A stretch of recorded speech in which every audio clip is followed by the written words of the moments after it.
Nos sorprendimos con las imágenes que están circulando en redes sociales y en todos los medios de comunicación del mundo con esta ola de migrantes Qué bárbaro eso. en la frontera de Ceuta, en España. Y claro, comenzaron los análisis, porque se puede hacer una lectura muy liviana, pero también se puede hacer una lectura un poco más profunda. Por eso está Caro Romano, que es licenciada en Relaciones Internacionales, porque muchos hablan de la migración como un arma geopolítica y cómo se utiliza en función de ejercer presión por determinadas circunstancias, ¿no?, que pasan a nivel mundial. ¿Qué análisis haces de lo que está pasando?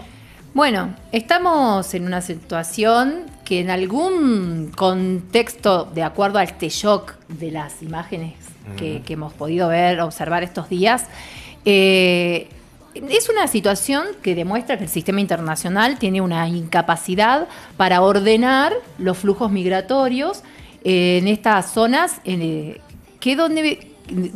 la periferia frente a la búsqueda de mejor calidad de vida, ¿no? Que es lo que vemos, es una de las regiones más importantes del mundo y que tiene como desafíos. Hoy el desafío no es solamente España, que es la que está recibiendo esta situación compleja, sino que el desafío es primero para España, pero es para la cooperación internacional de la Unión Europea y por el espacio Schengen, que la gente tiene que haber escuchado esto en estos días, que es el espacio de libre circulación. Y el otro desafío tiene que ver con la cooperación internacional y principalmente la cooperación entre una potencia moderada como España y Marruecos principalmente. Vamos a compartir imágenes de lo que sucedía, de lo que estuvo circulando en redes sociales, Nachito, cuando quieras, y así vamos ilustrando, y quien no haya podido verlas y estar al tanto de lo que estamos hablando, bueno, es impresionante, ¿no? Fue el ingreso masivo de gente que venía, algunos a nado y otros directamente en la frontera en Ceuta. Se hablaba de hasta 70.000 personas. Sí, bueno, es todo un tema esto de hoy las cifras. ¿Por qué? Porque es una situación en proceso. Claro. Entonces, se habla de 70.000 personas, pero se también ha informado que por lo menos la mitad de esa cifra ha logrado volver. Han retornado. Entonces, hay que ser muy cuidadosos hoy con esto. ¿Por qué? Porque hay situaciones complejas en el medio, ¿no? Estamos hablando primero de una crisis humanitaria compleja, de personas que están cruzando a nado por diferentes circunstancias con redes de trata que ponen en peligro la vida de estas personas. ¿Por qué la gente quiere irse de Marruecos? Y bueno, por una situación económica, no es solo así. Claro, son movimientos internos, principalmente de África, que encuentran en Marruecos también, además de su población, encuentran en Marruecos una entrada más flexible para España. Entonces aquí hay todo un entramado de relaciones internacionales complejas. ¿Por qué? Porque hay un movimiento dentro de la misma África, con la situación en Sudán, de la guerra civil tremenda, con situaciones en toda África que ponen a todo el Mediterráneo en una situación muy compleja, pero donde además tenemos que entender que esta realidad también se puede entender como la puerta de entrada a una migración que es una migración de servicios que es requerida. ¿Es una en migración Europa. o es una invasión? Porque mucha gente desde la indignación lo denuncia como una invasión, no como una migración. No es un proceso migratorio normal. Bueno, nadie se va porque sí de los lugares donde habita, ¿no? Tenemos que entender que es un proceso y que el ser humano se ha movilizado siempre. El proceso migratorio obedece a la historia de la humanidad. Pero en este contexto hay una realidad extraordinaria, que es la cantidad de personas que han llegado a esta puntita de África que es española. Y eso obedece también a un marco histórico bastante complejo, pero que cuando era de España y de Portugal, en realidad, y cuando se independiza y se divide en Portugal y España, queda para España y ellos optan por seguir siendo de España. Entonces es un pedacito de África que es España, donde es más fácil acceder, porque, bueno, de hecho estamos viendo las imágenes, la gente accede a nado, por frontera terrestre, Sí. hay toda unas redes de crimen organizado en ese contexto que hace que necesitemos separar las cuestiones. ¿Por Sí. qué? Porque hay una migración contenida, como lo ha dicho también desde el gobierno de España, se entiende que hay una migración que es contenida, que de hecho es necesaria porque es la que va a trabajar en los servicios, en la construcción, y que obedece también a una cuestión de población y densidad demográfica que es un problema para Europa, ¿no? Caro, yo empecé planteando, o en realidad una de las lecturas que se hacían, más allá de la crisis humanitaria y de la situación en África y en Marruecos en particular, en esto de la migración como arma geopolítica. Lo digo por las propias declaraciones del presidente español, que en un ratito lo vamos a compartir, porque además este mes el Tribunal Supremo confirmó que no se pueden realizar devoluciones en caliente, es decir, los migrantes llegan, tienen que ser atendidos en territorio español, eso por supuesto se prolonga en el tiempo porque es todo un proceso burocrático, no es que los pueden devolver de manera inmediata, sobre todo los que cruzan por mar, ¿no? A nado. Pero además, Sánchez visitó Argelia, rival histórico de Marruecos. Hace 2 meses entró en vigor el nuevo Pacto Europeo de Migración y Asilo y ahora Marruecos, confirma que va a colaborar con España, pero se habla de que a lo largo de la historia, cuando existe algún tipo de conflicto que trasciende el tema fronterizo, se utiliza la presión migratoria y la apertura de las puertas para esta presión, ¿no?, geopolítica con la migración, la utilización del migrante. De hecho, hay influencers, hay gente que hacía análisis de las redes sociales en Marruecos y hay gente que en su discurso incita al marroquí a que cruce, promete un paraíso que no es tal, ¿no? Exacto. Existe como, hay como una campaña, si se quiere, de o fomento. por lo menos así te lo quieren hacer ver. Yo no sé si eso será real, digo, pero pareciera ser que está todo un poco más orquestado, ¿no? Que no es tan inocente. No, claro que no es inocente, cuando hoy estamos viendo que también Marruecos tiene una situación compleja, que lo utiliza, como bien marcas. Está mal decirlo, porque nosotros desde las relaciones internacionales tenemos como otros términos, pero sí, lo podemos simplificar, como bien lo venís marcando vos, pero debería ser un desafío de cooperación entre España y Marruecos, y donde Marruecos hoy tiene un desafío también económico, una serie de descontentos, principalmente por los que ellos llaman las protestas de la Revolución Z. Y entonces todo esto hace que se convierta en ese combo de negociación, de, digamos, por así decirlo, de guerra geopolítica, pero que para mí es y necesita de una solución un poco más trabajada. ¿Por qué? Porque acá hablábamos recién de la Unión Europea, también es un problema de la Unión Europea, porque uno de los logros de cooperación internacional de la Unión Europea tenía que ver con la libre circulación y tiene que ver con la libre circulación. Esto como que nosotros vamos, compramos entre todos una casa y a mí me toca la puerta, manejar la llave. Bueno, hola, salta. Claro. Entonces, exacto.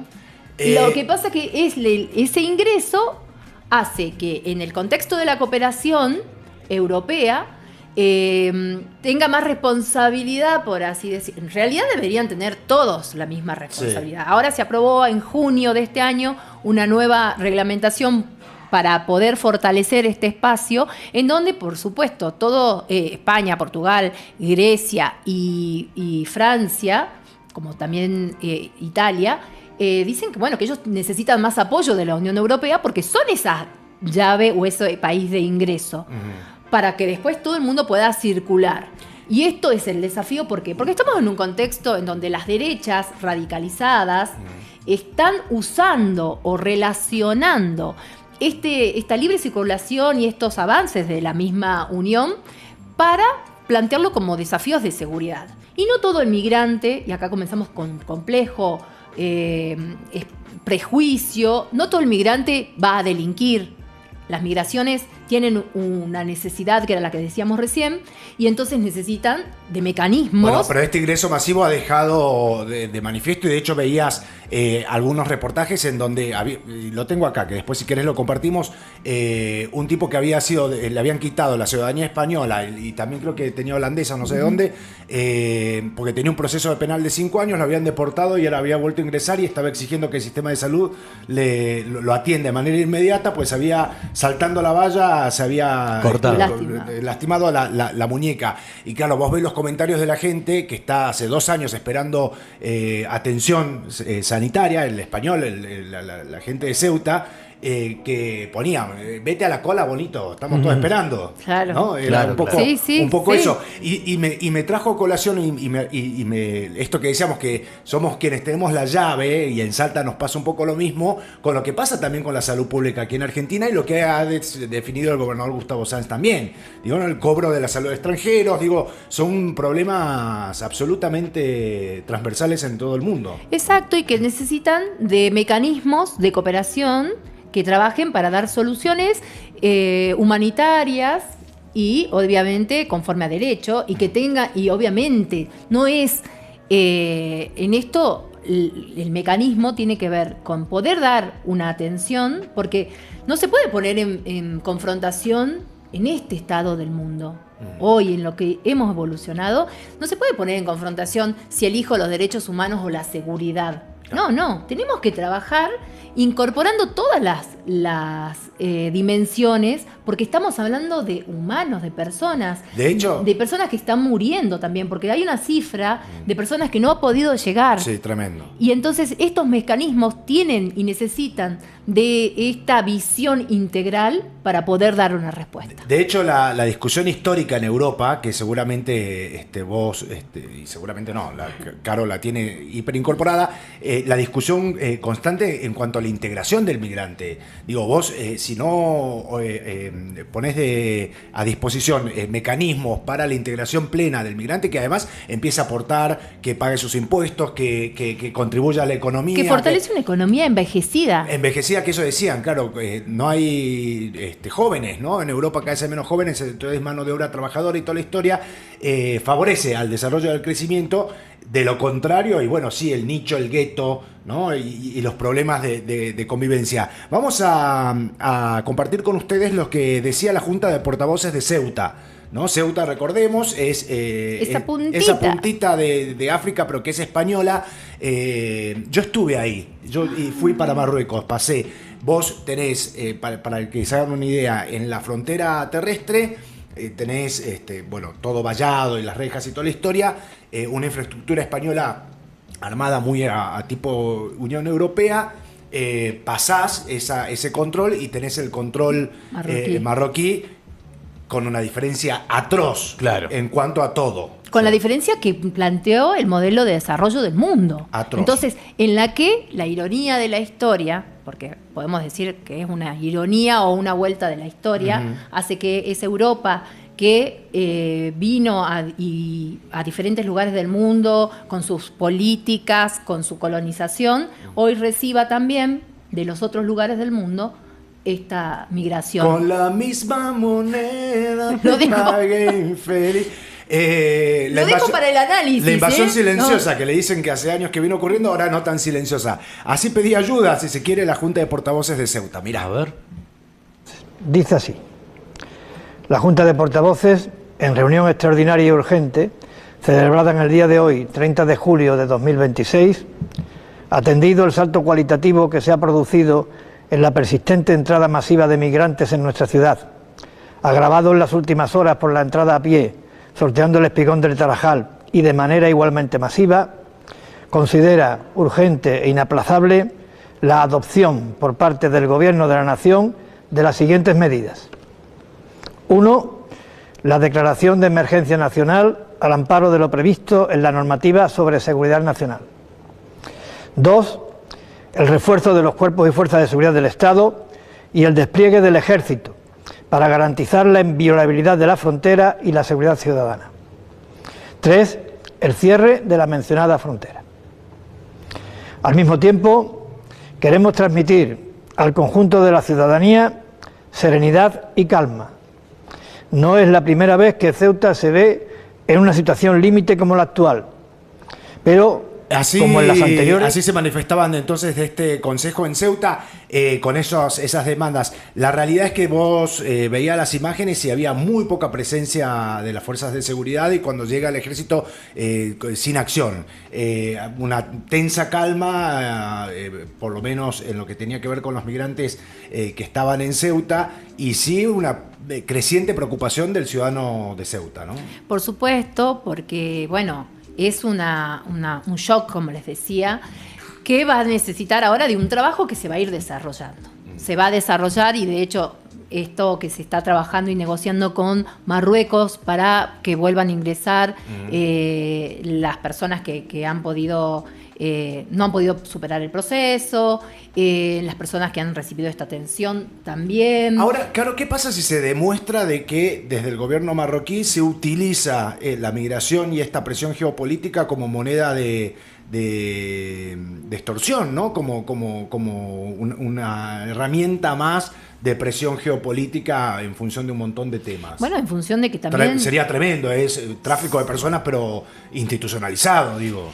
Y es más complejo poder demostrar esto en realidad, porque hay una serie de redes criminales que están actuando también en ese sentido, entonces es mucho más complejo esto, pero sí, obvio que tiene que ver con una negociación, porque además se están haciendo estadios, se está haciendo toda una inversión económica, porque se entiende que va a hacer sede con España de las próximas actividades. ¡Qué locura! Entonces, Lo hagan en la frontera, la miti-miti. No, pero ahora hay quilombo con eso también. bueno, es que todo eso va a desarrollar, estamos en proceso, puede desarrollar acciones que hoy ponen en riesgo el mecanismo que les decía de la Unión Europea frente a estas fronteras, que habrá que analizarlo a ver si funcionó o no, que se largó ahora en junio de este año, entonces habrá que ver, bueno, si sirvieron estas medidas, si cómo se están implementando, habrá que ver de esta oleada, de este shock, cuántas personas, que no lo vamos a saber, porque hay diferentes cifras que se están trabajando, de 70, 50,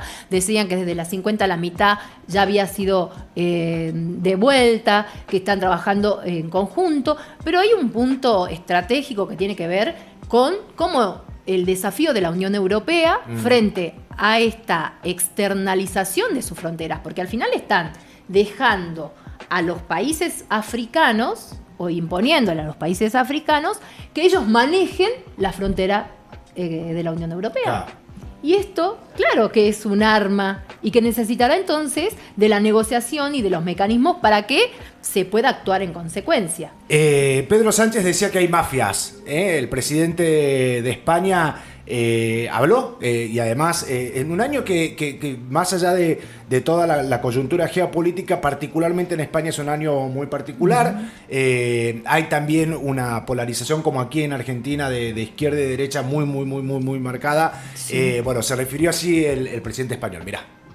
Bueno, lo que ha sucedido efectivamente es una violación de la integridad territorial de España, de las fronteras de una ciudad española como es la ciudad de Ceuta. Y en las interlocuciones que hemos tenido con las autoridades marroquíes, lo que subyace es la lectura interesada que las mafias que trafican con seres humanos han hecho de una sentencia del Tribunal Supremo, que lo que hace es ratificar una sentencia previa del Tribunal Superior de Justicia de Andalucía, mediante el cual se dice que no tiene encaje en las repatriaciones en frontera la repatriación de aquellas personas que entren en nuestro espacio a nado por el mar, por considerar que no existe una frontera física, como sí existe, por ejemplo, cuando se atraviesa una frontera terrestre. Esta es la situación. Parece que esta lectura de la sentencia del Tribunal Supremo pues, ha corrido como la pólvora durante estas últimas horas por las redes de mafia que trafican con seres humanos, y ha producido una avalancha de las características y de la dimensión que vivimos en el día de ayer. Eso decía Bueno, Pedro Sánchez. Ahora, Pedro Sánchez fue a Ceuta. Así fue recibido. ¿Lo tenés, Nacho? A ver. Te lo estoy pidiendo muy rápido, pero bueno. Fue recibido y, claro, no con agrado. Y me imagino. ¿No? Ahora vamos a compartir. No, porque además en esta grieta, como mencionaste, hay una realidad marcada por la doble vara, ¿no? De estos discursos que nos está pasando a nosotros también. Seguridad versus derechos humanos. Y no es versus derechos humanos. Porque después, en esa doble vara, vemos cómo la gente se rasga las vestiduras cuando encontramos chiquitos muertos en las playas. En las playas que ha pasado. Claro, tremendo. Lo pongamos con audio porque la gente lo recibe así.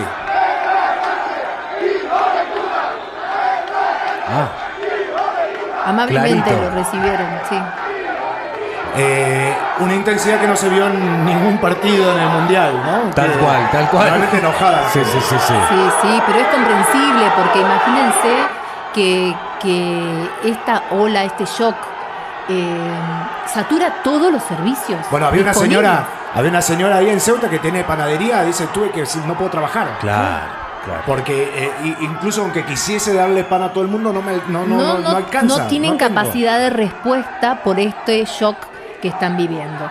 Y entonces acá es donde verdaderamente se necesitan de los mecanismos, como decíamos recién, de la Unión Europea. Sí. Porque obviamente que, como lo explicaba el mismo presidente, hay una realidad marcada por ese flujo migratorio y donde las personas se vuelven mercancía.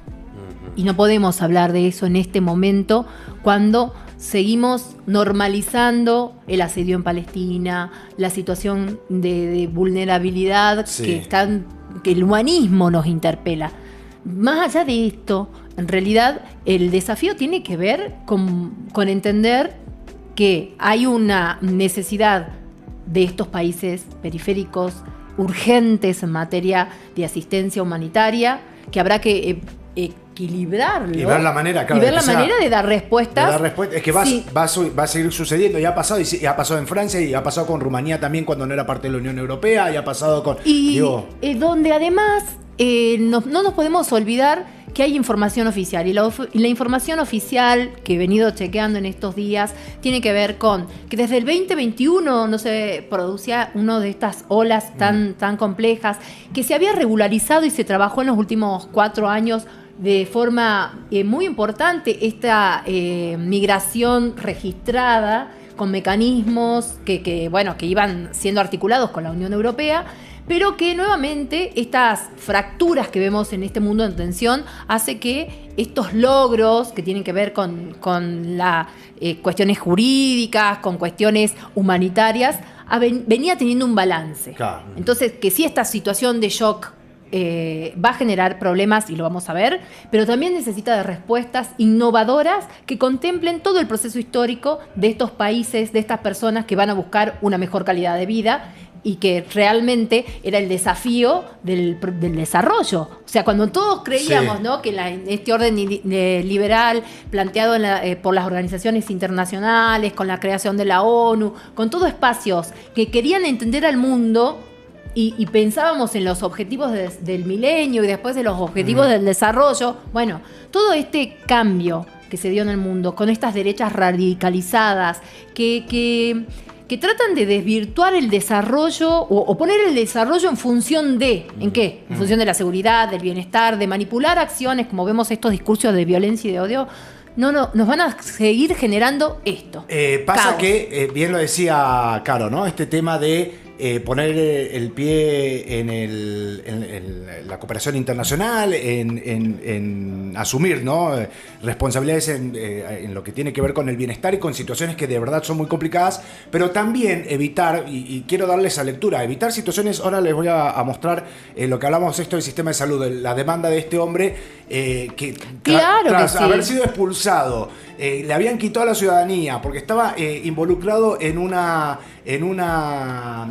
sentencia por asesinato, y vuelve a ingresar. Claro, tampoco es deseable, digo. Claro que esos son los peligros de estos shocks, cosas. pero hay una realidad también marcada. Si nosotros analizamos los flujos migratorios, las 3 poblaciones que más llegan a España tienen que ver con Colombia, con Venezuela y con marroquíes. Entonces, acá hay una lectura que tiene una concepción histórica, que tiene la búsqueda de mejores oportunidades y donde además estos flujos migratorios obedecen a la economía y a las necesidades económicas europeas. El problema es cuando no puede haber un control y cuando no se hace absolutamente nada para no tener que llegar a estas situaciones y que hayan estos desbordes. El desborde, ¿no? Compartamos el testimonio de esta persona que emigraba a España. Mirá. Tengo la mano fracturada, rota, tío, que estoy pidiendo a gritos. No quiero ni comer, ni dormir, ni hostias. Quiero un hospital. Quiero un hospital. ¿Cómo te has roto la mano? Porque me tiré de la valla, y me tiré de 2 pisos. Se me dobló el tobillo. Digo tobillo, la puta muñeca. ¿No has recibido todavía asistencia sanitaria? Estoy aquí en la puerta gritando como un perro, nadie me hace caso. Y mira que yo soy español, tengo hijos y todo. Yo vivía en España 25 años. Estos moritos que están en la puerta están de cholo no sé qué, pegando a la gente, bueno, haciendo cosas bestias. Y esto no puede ser. Bueno, el señor conocía bien el sistema, ¿no? Claro. Lo tenía clarísimo porque vivió 25 años y fue deportado porque estaba metido y juzgado por una causa de asesinato. Digo, esas son las cosas que también pasan. Por eso no lo digo para criminalizar la migración, sino para que se tomen medidas y se arbitren los medios para que justamente no ocurran este tipo de cuestiones y los movimientos y los flujos migratorios sean justos y controlados para todos, ¿no? Sí, y bueno, estaba revisando un dato que tiene que ver con cómo se dejó de alentar procesos y proyectos de cooperación internacional.